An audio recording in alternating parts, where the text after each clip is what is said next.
අදත් අපි කතා කරන්නේ මරු ගාන 2020 සාමාන්‍ය පෙළ විභාගයට ඇවිල්ලා තියෙන ජ්‍යාමිතීය ප්‍රශ්නයක් අරගෙන තමයි එහෙනම් අපි මේ කතා කරන්න යන්නේ. මේ ප්‍රශ්නේ අහන්නේ මෙන්න මෙතන දීලා තියෙන x වල අගය සොයන්න කියලා. ඉතින් අපිට මේකේ දීලා තියෙන්නේ මෙතන අංශක 30යි කියලා විතරයි. ඉතින් වෙන මොකක්වත් දීලා නැහැ.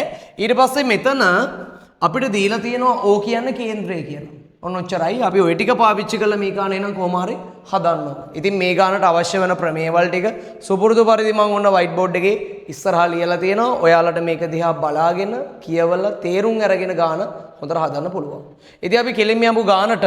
මේ ගාන හදනවා නම් පුතේ අපි මුලින්ම තේරුම් ගන්න ඕන එක තමයි ඕනිම වෘතයක විස්කම්භය ඇන්දට පස්සේ මේ වෘත්තේ කොටස් දෙකකට බෙදෙනවා. ඉතින් අපි මේකට කියන්නේ අර්ධ වෘත්තයක් කියලා. ඉතින් පුතේ මේ විස්කම්භයේ දෙපැත්තේ පොඩි ටින්ටස් යන දෙකක් ගහලා රබර් බෑන්ඩ් එකක් දාලා මෙහෙම ඇද්දොත් මේ හැදෙන කෝණය ඍජු කෝණය.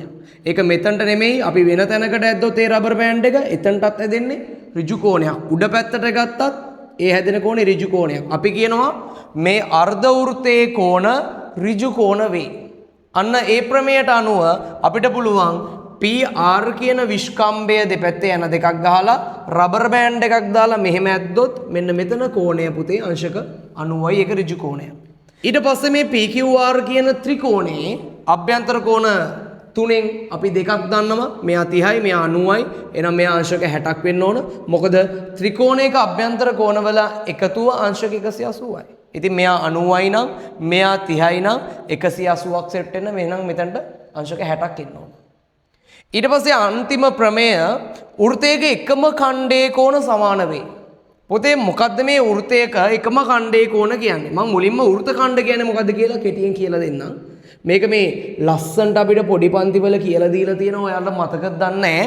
වෘත්තය මත පොඩි ඡායක් ඇඳාම වෘත්තේ කොටස් දෙකකට බෙදෙනවා ඔන්න.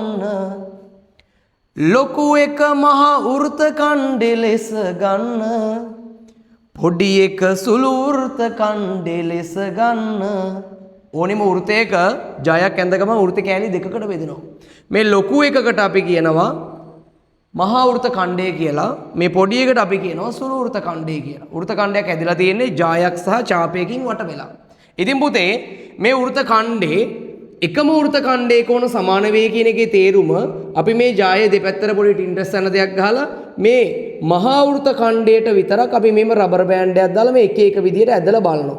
මේ හැදෙන ඕනිම කෝණයක් සමානයි. ඒක තමයි මේකේ මැජික් එක. ඉතින් ඒ විදියටම මේ යට තියෙන සුළු වෘත ඛණ්ඩයට ඇද්දත් ඒ හැදෙන හැම කෝණයක්ම ඒකෙත් සමානයි. මේකේ හැදෙන හැම කෝණයක්ම සමානයි. මේකේ හැදෙන හැම කෝණයක්ම සමානයි. එකම වෘත ඛණ්ඩේ කෝණ සමාන වේ කියන්නේ අන්න ඒක නිසා. ඉතින් පුතේ අන්න ඒ ප්‍රමේයට අනුව මෙන්න මේ ජායෙන් මෙන්න මේ වෘතය කොටස් දෙකකට බෙදලා තියෙනවා. එතකොට මෙන්න මේ දෙකේ අපිට ඉන්ඩස් යන දෙයක් ගාලා රබර් බෑන්ඩ් එකක් දාලා මෙතනට ඇද්දොත් මේ දෙන්න පුතේ එකම ඛණ්ඩේ කෝණ. මේ මහා වෘත ඛණ්ඩයේ හැදිලා තියෙන කෝණ දෙක. ඉතින් මේ දෙන්න විශාලත්වයෙන් සමානයි මේ ප්‍රමේයට අනුව.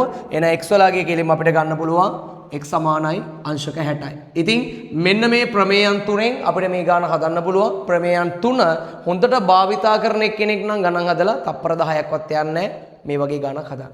ඉතින් මේ වගේ තවත් මරු ගානක් එක එහෙනම් ඊළඟ දවසේ හම්බෙමු.